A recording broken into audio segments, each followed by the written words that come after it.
All right, War Room the Hockey Podcast is back with you. We took a few weeks off after our 100th episode.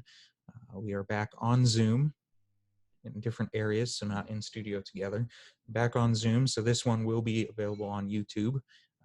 So make sure you head to Apple Podcasts, Spotify, Amazon Music, iHeartRadio, and YouTube for War Room the Hockey Podcast. Make sure you subscribe, rate and review, share, and enjoy. Episode 101. So it's the first episode after 100. We are now on the journey to 200 officially. Amazing. No real news headlines to start like we normally always do. NHL is on pause through the Christmas break.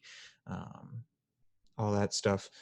Depending on which side of the border you're on, there's fan capacity specifications and all these things. But big news of the day, and we'll make it the headline, and then we can jump right into those of it. Big news of the day: the 2022 World Junior Championship has officially been axed. It's officially done after the United States was forced to forfeit on the backs of only two positive tests, not actual confirmed cases, but positive tests. The Czech Republic, which they're calling themselves Czechia now, if you notice that, which that's not something to debate about. France is the Republic of France, but France is short for it. The Czech Republic, Czech or Czechia. It's I guess it's branding, so good on them. But Czechia was forced to forfeit their game against Finland today on the backs of one positive test, not confirmed COVID, but positive test one. And officially, and I say officially, as of now, from what I'm seeing on TSN Sport, social media, all that stuff, is the entire tournament has been canceled. Now, okay, so the one way I look at the cancellation is good, simply because how do you navigate? Now, we can agree or disagree on how they've handled everything, but how do you navigate rankings and the medal rounds and all this stuff with teams that have been forced to forfeit again in games that they might have likely won? The U.S.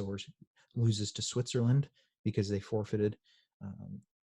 You can't navigate it. The answer so is how do you navigate that? So all of a sudden, the U.S., which if they play well, is your top seed in their group, of course, is now, if the tournament continued, wouldn't be top seed, and you run the risk of having a matchup that gets you knocked out before maybe you would have, and you get all these different things. So how do you there's no real way to navigate it. So on that basis, the cancellation makes sense, because if you're going to do it, you may as well just be done with the whole thing. That way nobody's benefiting off the backs of something like this. But beyond that, the simple solution was you handled it wrong.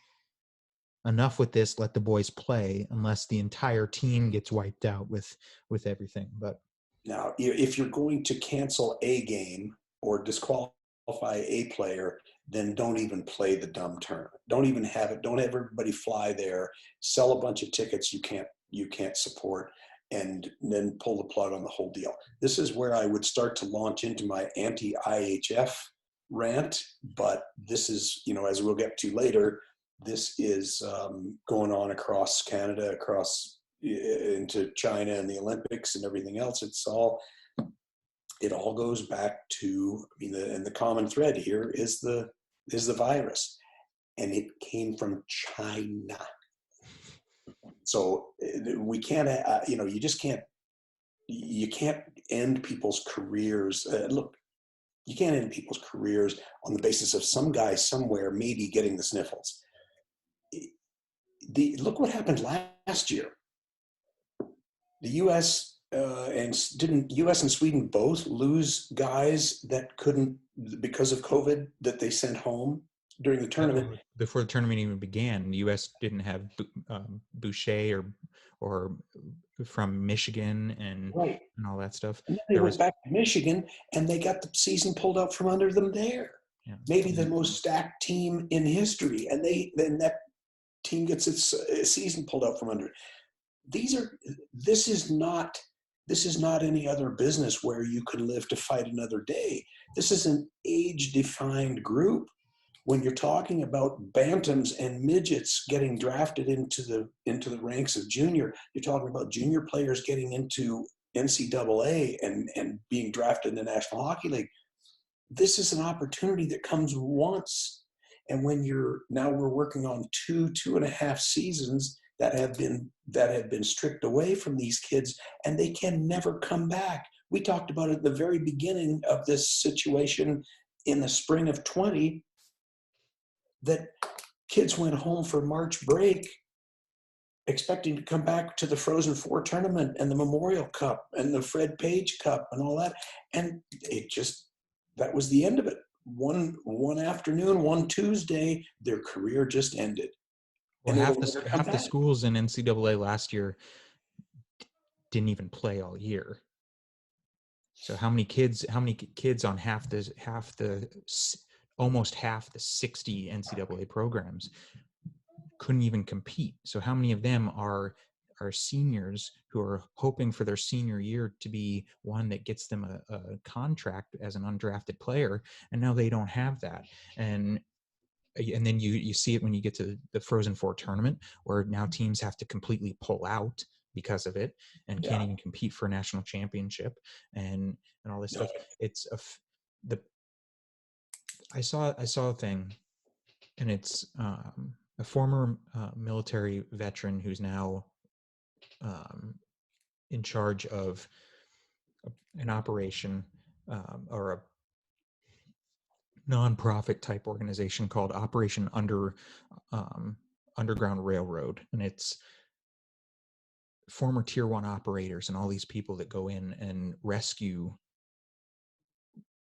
children and women of sex trafficking and all these things. Oh, okay. And I saw a little clip of an interview with him, and he said the one question that we need to be asking ourselves with the pandemic, with anything, is how it affects our children. They are our greatest resource. They are the future. How does this affect our children? And what this is doing is, how many kids in the past 2 going on 3 years now have worked their butts off to graduate high school and they don't get to walk across the stage?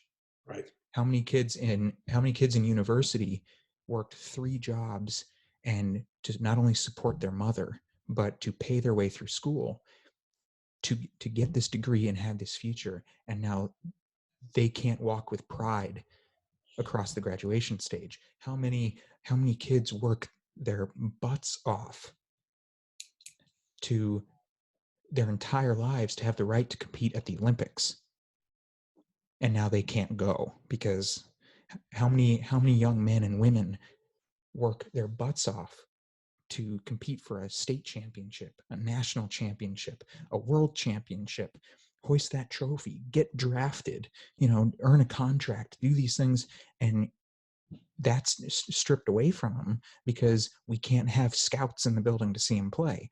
And it's not a bold prediction here. It's a safe prediction for me to say that this is our generation, my son's generation, and the generation just before them are going to have major, lifelong, lasting social effects as a result of how COVID has been very poorly managed. So, at least in defense of the IHF, it's better to be a no-show than a poor show. And at least if you're going to completely hoop a tournament, then completely hoop the tournament. Don't have this team, don't have the US forfeiting to Switzerland and then finishing third, or forfeiting again the next day to Sweden and not making the medal round, for crying out loud. What kind of a tournament is it when the best can't play the best? So they pulled the plug on that. which is the It's smart fun. decision because it's an optics issue. Yes. All of a sudden, and Exactly. right, wrong, or indifferent. And you and I FaceTimed this morning, and you and I both kind of rolled our eyes at the concept of it. But Yep. right, wrong, or different, it's an optics issue. If all of a sudden the U.S. has to forfeit to Switzerland, and that affects the ranking, but all of a sudden you deem Sweden, who has 6 positive tests, Yeah. they're still capable of playing, or this or that, and now it's an optics issue where even if it's wrong to say it's a conspiracy, you at least have that narrative being pushed out there now, and now it's an issue. So I agree with you that the right thing to do, if you're going to do this, is to just simply cut the And whole thing rather yeah, than cut one player or one team, and all that stuff. So we're on the absolutely. same page with that. So here's a tournament again that you talk to kids, talk to I don't know, pick somebody, Carey Price, PK Subban, Zach Parisi, highlights of their careers, most of which never win a Stanley Cup. Highlight of their career will be Memorial Cup, which is again very seldom, or World Junior Championship, which is very seldom. So this is an opportunity that comes along once in a young man's life and taken away. If there's a real danger to society for having the World Junior Tournament, then okay, try your best to make that case. But this is a matter of dramatic overkill. Thank you, Connor Hellebuck, for articulating that. Shame on you, Craig Button, for making fun of him for saying this is overkill. These are young, healthy people. These are not 80-year-olds with 3-pack-a-day habits. These are healthy young men that cannot possibly be hurt by this thing. Nobody has been yet, and yet this is the National Hockey League, the major juniors, the junior A circuits. Everybody is allowing themselves to be pulled around and whipsawed by arbitrary government decisions that are closing down billions of dollars worth of industry here, ending careers, causing we won't know how much damage for years yet to come.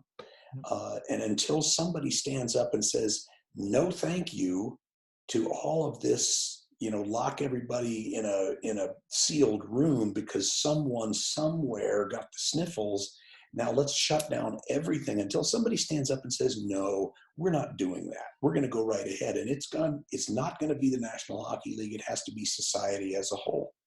Right It's now, a shame that it won't be the National Hockey League, because you would think that Bettman, being the smart businessman, would not want himself or any of the owners to continue to lose revenue and lose money. exactly. You would think And that the decision would be, well, we'll do what we can safety wise, but we got to put butts in seats, and we got to get back to an 82 game schedule like normal, and that's right. you know And and we got to affect change on our testing policies and stuff so that we can do that, because from a financial standpoint, the league cannot continue to lose money like this. The players are already fed up with having to give a percentage back due to the flat cap. yep, Now the potential of that being extended for whatever reason, it's not going to end well. So at some point, whether it's Bettman or it's Daly or it's society or anything, somebody's got to step up and go, enough of this shit. Something's got to give. that's right. And that's why you're seeing more and more support now for a system like what the the NFL has adopted, and the NBA. And whoever thought that we would be on War Room applauding anything that those two leagues did? But this is a long overdue step in the right direction. As pointed out, as you and I have talked about during our discussions of the business of the game over a period of many, many months, these are teams that generate between 2 and 3, some of them $3+ million per night in revenue for every home game. How many of those do you want no people in the stands, so you get to generate all the expense of having a game and none of the revenue? No thanks. How long do you want the owners to tolerate that? How long do you want the players to go and have to pay back the loan in order to have their salaries made in full from last year, which they are in the process of doing for the next 2 or 3 seasons? It's unsustainable. it was stupid, and it's just not necessary. I mean, why would anyone ever say okay to that system? Right now, you can basically play without restriction in the United States until somebody else gets a wild harebrained idea. But in Canada, the provincial government, from Trudeau in Ottawa down to Bonnie Henry in Victoria, they're all saying, "Oh my gosh, like dancing is illegal, and you can only have this many people at your Christmas dinner, and you can't go out for New Year's." Nobody's fed up after 2 years. Nobody's fed up with this. So, okay, I kind of promised that we wouldn't that we wouldn't do that before we started. And I'll Some try of to end it. it's got to get out. So uh, I heard a thing about Ah, people being fed up, but hey, rules are rules. But it's like, no, they're not. no, they're Not not. first of all, not only are mandates illegal, it's illegal. But second of all, if you're fed up, you're fed up. Yeah, If you're not, if you're fed up, but you're not doing anything about it, then you're not fed up. It's, right. you know what I mean? So it's just, it's crazy to me. And it's one of those things where, from a hockey perspective, from a financial hockey perspective, if the league is not careful, they're going to get major pushback from the players, and they're going to get to the point of, whether it's at the end of the CBA or before, where the players association is going, the players are going to come together and go, we're not doing it. Right. You want to do it this way? Pull up the guys from the AHL, bring guys from Europe, do something. But until this stops, we're not playing. And you're going to see a players association led lockout until Yep. lockout and hold out until Bettman pulls his head out of his ass and makes the correct right changes that need to happen. And because the players are not going to put up with it anymore, having to continually give percentages of their salary to owners and all this stuff due to flat cap, they're not going to do it anymore. So No, and the only place that I would disagree with you is that I well, we'll never know this. We will never know this. Certainly, you and I won't know it firsthand. My money would be on Gary Bettman wanting to play, because he is, first and foremost, he is a capitalist. He's a businessman. He knows how to make ends meet. He knows how to grow the game. Um, this is a tug of war between public opinion and optics and the bottom line. And so far, public opinion and the media have won out. Unfortunately, in the ranks of the PA, there is still dissension, just like there is in the ranks of our neighborhood, where this person's scared out of his mind and won't leave his house and thinks that you're trying to kill everybody if you walk to your mailbox. So you've got, and I'm not taking shots at anybody here, but Jonathan Drouin saying, I don't feel comfortable playing with players that are not vaccinated. I don't feel comfortable playing where there's a risk that somebody might have the virus, which, again, you can't get much more healthy on the face of the earth than Jonathan Drouin from a physical standpoint.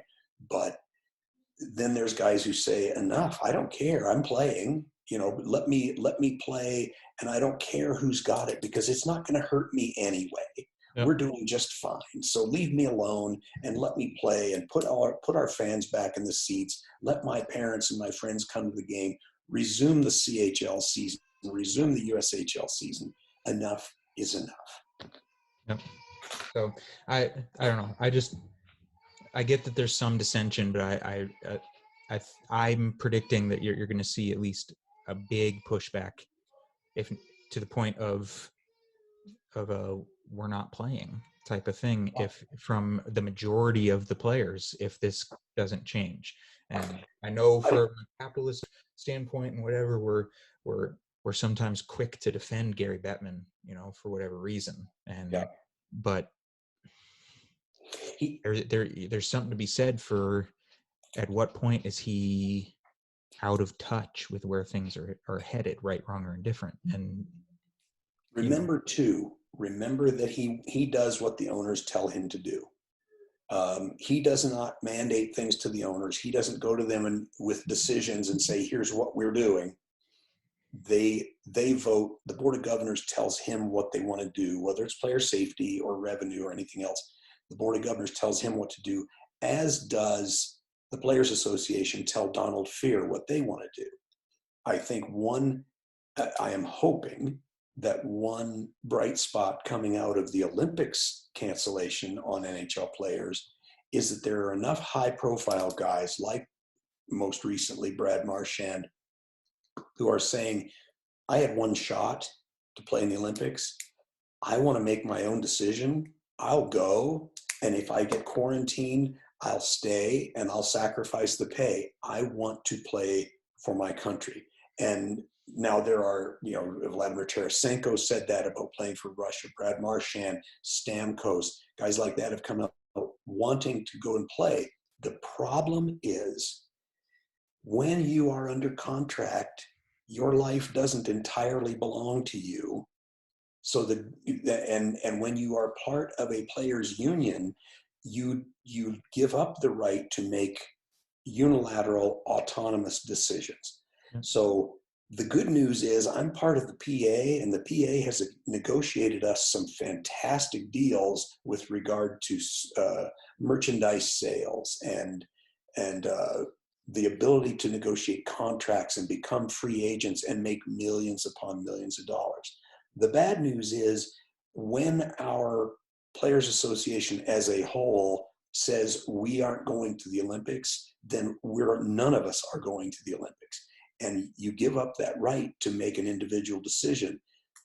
Whether or not that continues to be the case after the next CBA, who knows? But that's kind of the harsh reality of it. I agree that if a guy wants to go and he gets hurt and he's uninsured, or he has to quarantine in China for 5 weeks because he tested positive, that's his call. That's I agree. But I agree. Here's the problem. you're on my payroll. If I'm Jeremy Jacobs in Boston and Brad Marchand is on my payroll, I don't know if I support him and say, gee, it's a free market world. Go have fun. You're on my pay. You work for me. Yep. Here's the issue, and this is a optics standpoint again. I'm going to blindly follow vaccine mandates. Right. The league says I need to be vaccinated. So guess what? I'm going to get vaccinated. But all of a sudden, it's my choice if I want to go to the Olympics. Yeah. Which is it? Well, do you stand for free choice, or do you stand for what somebody tells you have to do? Optics standpoint. Here, I can't begin to imagine. I can only imagine the pride. I know the pride of pulling on a varsity high school sweater or a university sweater and playing for your school. Right. I can only imagine how that would be turned up times 100 to pull on your country's colors and represent your country, whether it be at the World Juniors or the Olympics. I can only imagine the heartbreak of having that ripped away from you for whatever reason, either a major injury or COVID or whatever. I can only imagine. The thing is, now, before I continue, would you deem NHL players contractors, or how would you, or full-on employees by signing these contracts? Because there's independent contractors, and then you're a full-on contracted employee of the Boston Bruins. Or that's a great question. That's a great question. I believe they would be contractors. Okay. But I don't. Either the way, of the law, though, I don't know the answer to that. That's a great question. Either way, I look at it, and this might be an overly simplistic way of looking at it, because I'm no expert, and I may very well through my sports management stuff take some courses on CBA and all these contract stuff. If I do, great, it's good information. Up to our conversation at this point, I'm no expert on contracts, and I've never been great at math and all this stuff. But but in the overly simplistic view of it, the way I view it is you are an employee, and in your contract, it says what they expect of you, and you are expected to follow that. Yes. If they put it in the contract and then they go against it, now you have a case for a lawsuit or a grievance. If they put it in the contract and if something's not in the contract, well, then you don't get the right to do that. So unless it says it in the contract that you are able to freely go play in the Olympics or go do this and that, you're you kind of signed your life away when you signed your $9 million contract. Right. Because it's a Right. 50-50 thing. That's my, And there's really no, and it is 50-50. There's really no, and that's why I asked the question on independent contractor or whatever. There's really no, it's hard to pick a right or wrong. We come at it through our podcast, talking about it from a management, optics, financial standpoint. But you and I both know from high level competitive hockey to coaching to scouting to all of it, we also know to drop in to whatever else, we also know what it's like, the joy to play the game. And so how do you pick sides and say, okay, yes, you have the right because you earned it to represent your country. Who wouldn't want to represent their country? But wait a right. minute, you're also a $9 million asset to these people who are paying you $9 million a year and expect you to be in the lineup night in and night out, helping us compete for a Stanley Cup.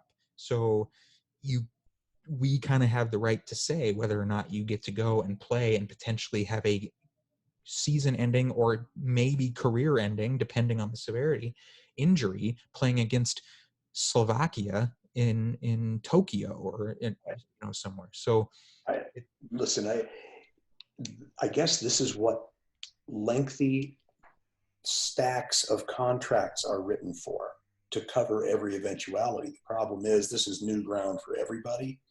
So yes, I believe in independent free choice, and I believe in Brad Marchand's freedom of choice to go to the Olympics. If it costs him a couple paychecks, it costs him a couple paychecks, but he should be able to go if he chooses to go.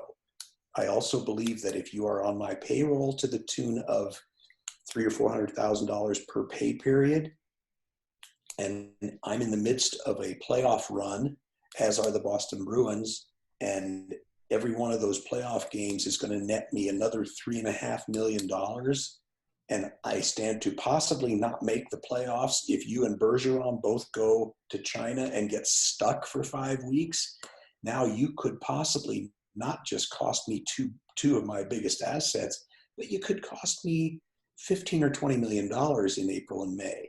So I don't know that from Jeremy Jacobs' standpoint, do I still believe that Brad Marchand should be able to go? No, I don't. So that's the problem in a situation like this. There are two very, very divergent sides, neither one incorrect, to the same issue. And how this gets solved, I don't know. I certainly, as much as I'm loath to say I can see it both ways, I can see it both ways. And I see it both ways too. The fantasy solution here that I see is you just, whether it be next CBA, and this is a far-fetched solution that just won't happen, but for the sake of spitballing, let's say it. The solution at the next CBA would be, all right, well, if that's what you guys want, if you want that autonomy to make your own choices that way, okay, well then from now on, starting this coming season, max contracts are $3 million. You're not making 9, 10, 11, 12, $13 million anymore. right. You're just not. All right, fine. $3 million is max. I don't care who you are. And now you're an asset, but now if you have a season ending injury playing against Latvia in China, then okay, well, we lose some money, but it's not like we're in the red. Right. All right, cool. But if you want to make 9, 10, 11 million dollars, well, now all of a sudden we're looking at a situation where nope, you don't have that choice anymore. You are my asset. Correct. But I do see it from both sides. It's not an easy thing to solve, and um, I'm not, hence I why have, big CBA negotiations every 5-6 years or whenever it yeah. is. Well, I'm not an IHF fan. I'm not an International Olympic Committee fan. I just, I'm hard pressed to tolerate Hockey Canada, and way less pressed to tolerate USA Hockey. We know what those business operations look like. Not a fan. They hide behind growing the game, and they're profit takers. That's all there is to it. I, so we'll see how this happens. Fortunately, I have no skin in it. I go back to, I'm defaulting back to something that you and I have probably talked about a dozen times on here over the last year. And that is, especially in the last few months, all you see every day on any hockey coverage, no matter where you're getting your news, is China virus. China virus, this and that. Everything is all about the virus. What nobody is talking about, no one ever, anywhere, at any point, nobody says they're not sick and they're all vaccinated. Mm-hmm. Those two things have never, ever once come up. They're Because starting it to goes now. against the narrative. Yeah.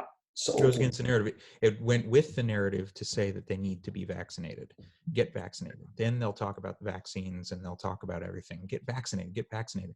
But now that 99.999% of NHL players, with exception of Tyler Bertuzzi, are vaccinated, now they don't touch it, the vaccine word. Now it's, oh, well, 99 players, 25 coaches, 18 staff members. Oh my gosh, in COVID protocol, because that's the headline. Omicron and all this stuff is destroying things. It's reaping havoc on everybody because that goes with the narrative. yeah. It goes with the fear mongering narrative that to keep you under thumb. And That's why it sounds good to say there are 26 new cases in the NHL today. 26 new cases. Gee, that sounds like a lot. They didn't even know they had it until they were tested this morning at practice. What difference does it make that they test positive? Who cares? 26 cases means nothing. How many are sick? How many are really sick? How many are headed for hospital? How many are having even symptoms? How many are even blowing their nose? Not a single one. Has any one player ever gotten actually sick in the last year and a half? No. But 99% survival rate in the entire that's population. But what they do with their narrative, and then we'll get back to hockey. What they do with their narrative is it's over a 99% survival rate, but they won't touch the survival rate. What they'll do is they'll pick a specific demographic. They'll pick a specific country, a specific area, and say 800 cases in the last 2 weeks. That's what they'll touch. They'll touch right. over a 99% survival rate, but what they'll say is, oh, but that 1% is still this many people, right? So they focus on the really, really small things to make it seem like it's this big thing that's killing everybody, Yeah. because the Right now. 99 because they want to make the less significant number more important. So Right. 99% survival rate, that's what matters, but they don't touch it because it goes against their narrative. 1% dying, which is how many people of the entire Earth population, 1%. But yet I saw a post on social media where somebody discussed just that. I'm tired of people talking about 99% survival rate. That's great, but the 1% is still X many people. And it's like, yeah, and it's tragic, but guess what? Circle of life, people die. People die Yeah. of the flu, they died of H1N1, they die of chicken pox, they die. And that's 1%. That's how many people out of 99% that either are asymptomatic get out of the hospital after 3 weeks, or walk down the street without even knowing they even have it. So The it great, goes against the narrative to say, hey, this police officer saved this little girl today, or hey, 99% survival rate. It goes against the narrative. Their narrative is fear and control. That's what they yes, want. So it's anyway, anecdotal. optics wise, I do have one last optics I have thing to that one philosophical question, Evan. I'm sorry. I, Going back to the 70s to one of my favorite deep thinkers of all time, Archie Bunker. He said, "Would you be happier if they was pushed out of windows?" Ponder. Anyhow, I sorry to interrupt. an optics thing here as we step away from the COVID thing that we promised before we recorded that we wouldn't carry on about. Just can't help ourselves. What's your take on the optics of this? Because there's a pushback here and a narrative now, optics wise, in the hockey community that up until the World Juniors was canceled, the men's U20 tournament was able to go, but the women's U18 tournament was canceled outright before it even started. And again, I'm not bringing that up, and I'm not on board with it or against it for the same reason that other people are, which is a very bullshit feminist thing of, oh, so men this and that. But from an optics standpoint, I just thought I'd ask what your take is on it, that despite COVID, that right, wrong, or different touches every human being in some fashion. Yeah.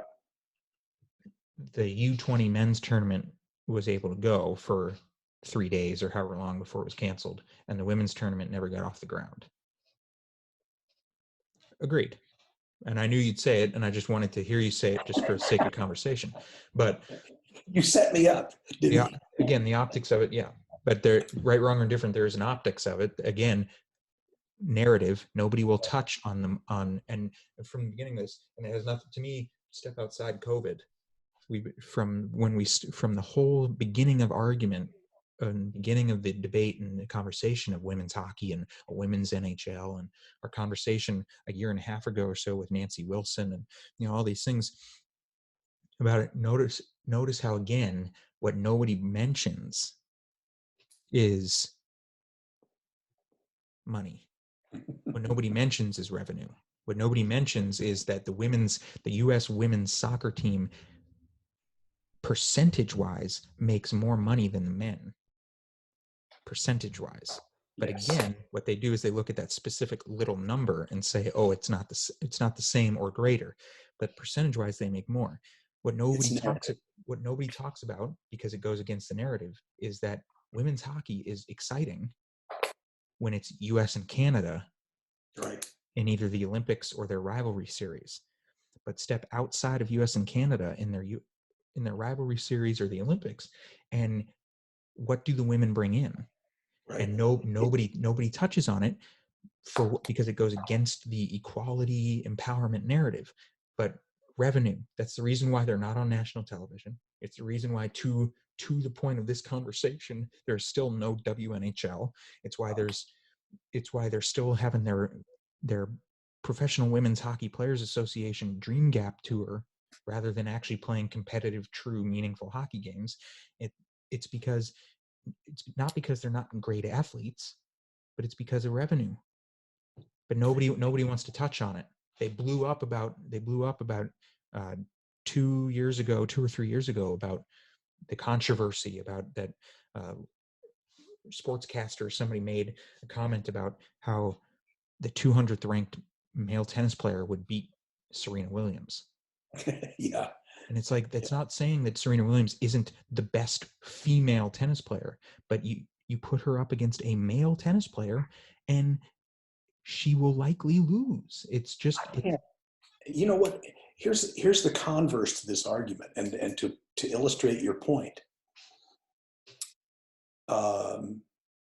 I don't know, pick one: Miss America beauty pageant, Victoria's Secret, somebody's the Sports Illustrated swimsuit edition. How about that? We've all seen it. We've all seen it for 30 years. Do you think that thing would sell as many magazines if it was guys? We'll No. probably never know, but you know why there's never been a Sports Illustrated swimsuit edition that was guys? Because no one cares. Yeah. And I'm not saying nobody cares about the female game. The ladies' game is spectacular. It makes money when it's US, Canada. When it's basically anyone else, it's a charity. And they're fantastic athletes. They are fantastic hockey players. They're unbelievably skilled. It's a beautiful game, but it has to make money. And it has nothing to do with them being female. The WHA came into being in 1972 as a rival to the NHL. In 1978, 79, it folded. Was it because those guys nobody cared about them? Were they singled out to be outcasts of the hockey world? No. It just didn't draw in Oakland, California at that time. It didn't draw in Atlanta, Georgia at that time, Birmingham, Alabama. It didn't draw. It is a money-making proposition. If you make money, you're going to do fine. If you don't make money, you better figure out how to start making money.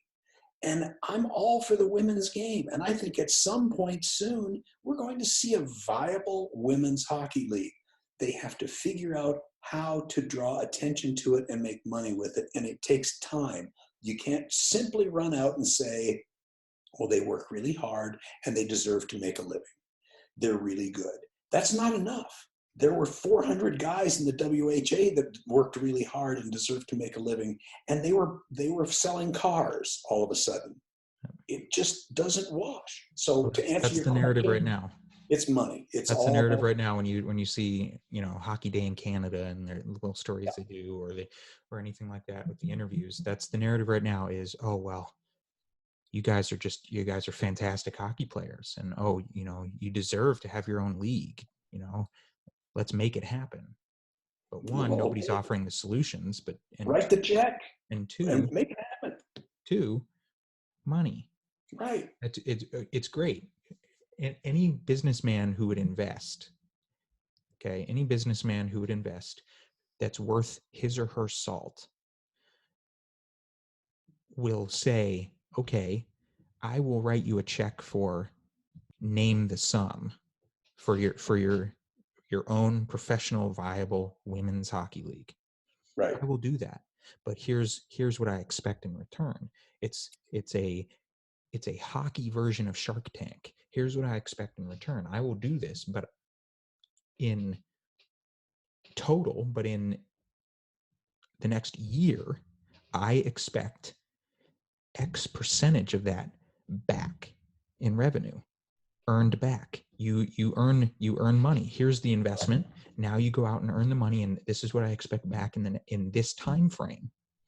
And the reason why nobody's doing it right now, again, and we'll move on after this because we agree, again, isn't because they aren't good.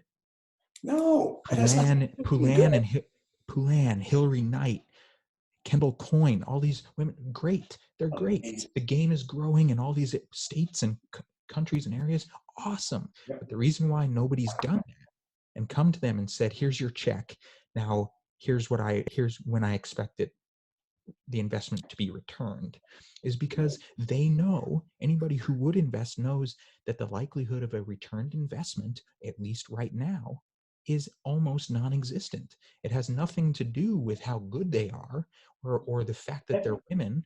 It has everything to do with the fact that just on a scale, men's hockey draws and is more exciting than women's hockey unless it's US Canada at either the Olympics or a rivalry series. But there's too many women out there playing the game to only have US and Canada every single time. That's right. So you gotta draw money. Remember this. When I was a child, players made $5,000-$6,000 a year. Gordie Howe had an off-season job. The best player in the history of the game had an off-season job to make ends meet. It wasn't because he wasn't any good. The game had been around for 50 years at that point. He still had an off-season job. It takes time. It takes development. You can't just say we deserve it. I mean, like, why do they draw better sponsors at Spittin' Chicklets than you and I do? Because the sponsor's going to get something in return. He's going to sell more cars, more Budweiser, more blue jeans, more whatever his product is. He's going to sell more of it because his name is on Spittin' Chicklets than he is if he put the same amount of money and effort behind War Room, the hockey podcast. It's not that we don't know what we're doing. We have a different audience. We have a smaller audience. We're developing ours. We don't just say we deserve it. We're trying to develop it. So it's the same deal, and you just have to, we're doing it for the love of this. We still have our own way of making a living. And if we ever get beyond that, that's great. And if we don't, we're having a blast at it, and we're doing it for the love of the game. So it's what you got to stick with. Yep. Anyway, all right. I'm glad you brought that up though, because it's this is all part of that. This is all part of the scope of things that we have to be very careful of. And I'm not going to go off. Give me 30 seconds. It doesn't matter if it's COVID or what the status, what your argument is. Racism, we don't like the female game, or that awful Scotiabank ad that used to run. I think they pulled it now, finishing with P. Subban going, "This, we belong here." Such awful, despicable nonsense on that ad. I couldn't stand it. It's anecdotal. Are there people who don't think that there should be a female game? Probably so. I don't know any, but I suppose there are. Are there people who think that minorities shouldn't be playing hockey? Maybe so. I'm not aware of any. At any level, from when you were playing minor hockey, or I was playing hockey back when, or until I played in my last beer league games just a few months ago. It's anecdotes, but it makes headlines. If somebody talks about it, then, oh my gosh, it's they don't want females to play. They don't want black people to play. They don't want Chinese people to play, or East Indians, or whatever it is. That sells copy. It's nonsense, and it's anecdotal. There might be one out there someplace, and like we said before, will they chirp you and say awful things about your weight or your coke habit or your divorce or whatever it is that your problem is? Yes, that will always be the case in hockey, but that doesn't sell copy. Only racism or sexism sells copy. So don't buy it. But anyway, thanks for bringing that up. It's been a money grab since they started with these initiatives. Yeah. Hockey is for everyone, and of course it is. It always has been. All these commercials and all these things. Look, on a ground level, for the sake of being careful of how and what we say, I will say this: hockey's the greatest game. It's Amen. The greatest sport. Amen. Should we work to find a way to make it better accessible for everyone? Are there good things that have come out of the Hockey is for Everyone initiative, like individual organizations putting together hockey clinics for deaf children, or for or wheelchair bound people, or anything like that? Absolutely, these are great things. It should be more accessible on any level, from a competitive to a recreational. It should be more accessible for more people. I agree with that aspect of it. Again, it's how you go about it, and it's not allowing yourself to lose sight of the fact that at the end of the day, though, when you're talking about high level competitive hockey, it is very selective for a reason. For a reason. I have all the respect in the world. We've talked about this before. I have all the respect in the world for the parents of Chris Fournier. Yeah. But if Chris Fournier was allowed to play in the NHL simply because, hey, I like the game and I want to, he's not only going to get hurt, but it doesn't do anything for him or the game. It's selective. It's selective for a reason. Special forces is selective for a reason. You don't just get to be a Navy SEAL because you decide it's time that a woman gets to be a Navy SEAL. No, Right. you have every right to go to BUD/S the same way any man does, but it's the same selection process. It's selective for a reason. Yep. It's that selective for a reason. And it's ultimately, and it's why up to this point, there hasn't been any big, and I knock on wood and pray that it doesn't, but it's why there hasn't up to this point been any big cultural major shifts in who's allowed to play at the NHL level and who's allowed to do this, is Right. because at the end of the day, guess what? It is ultimately a way to sell t-shirts. Fair enough. And I'm gonna sell t-shirts at NHLshop.com that have rainbow lettering and says hockey is for everyone. Do you know how much money they've made off of shirts and tape and whatever else that they've done with that? I guarantee they've made millions upon millions of it. It makes money. That's why they do it. Do you remember being in 2019? Of course, you do at the BCHL showcase. Yep. There were how many of us there? Maybe 50 or 60, something like that total.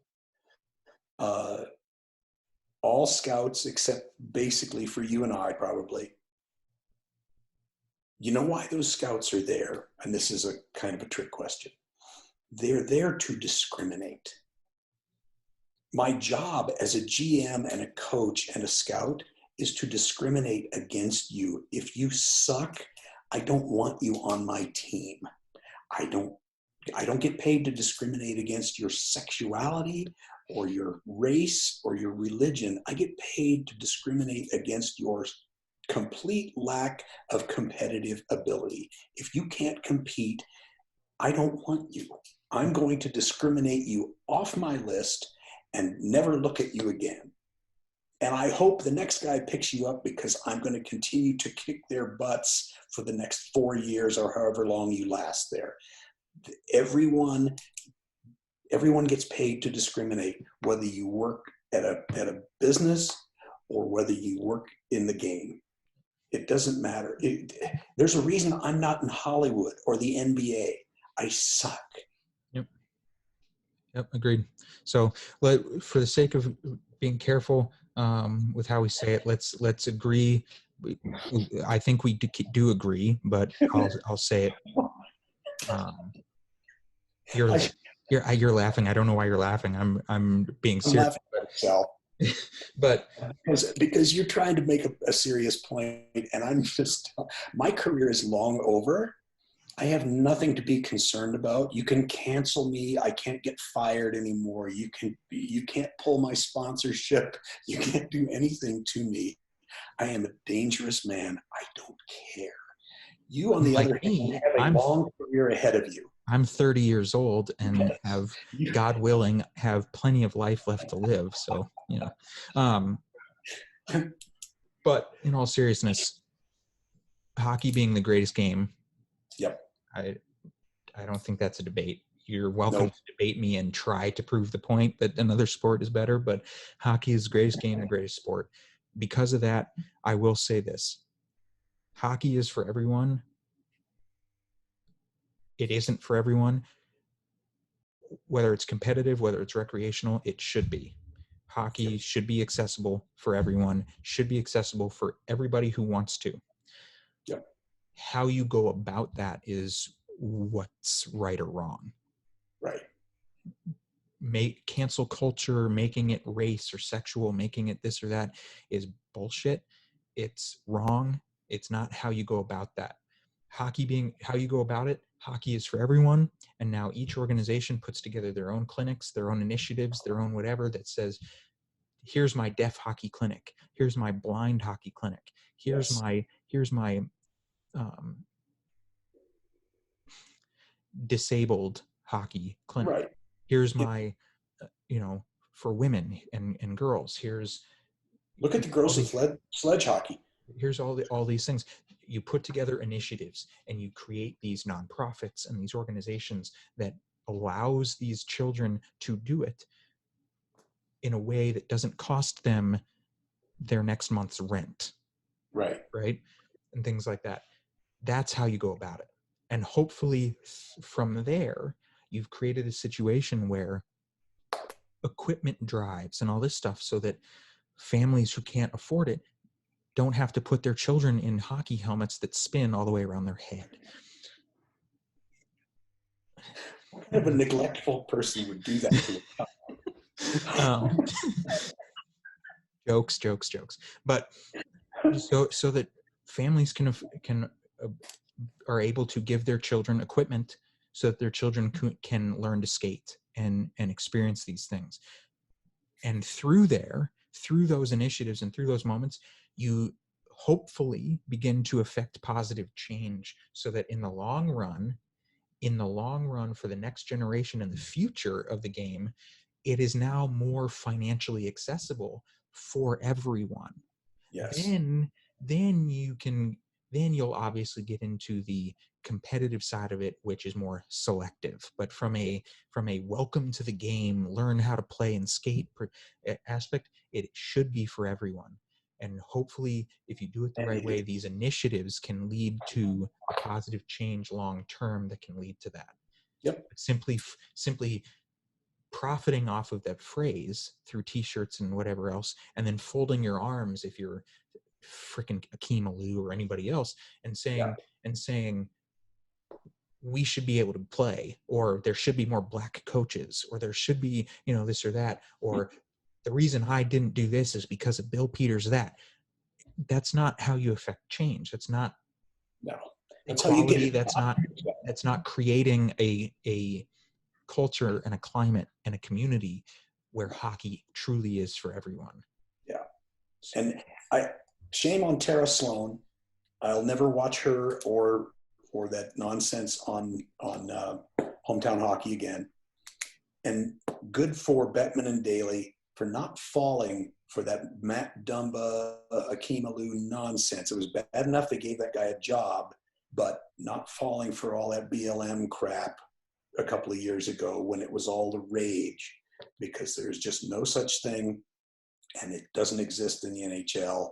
And good for them for not. Yeah, exactly. It was all a grab, and it didn't work. Well, it's a money grab, but what I mean by this is, again, there's a difference, and it's why from sports to politics to anything else, the media always has their narrative of things. It's because Tara Sloan will come out from a media perspective and say, oh, this is great for culture and society and equality, and oh my gosh, good for you, so brave.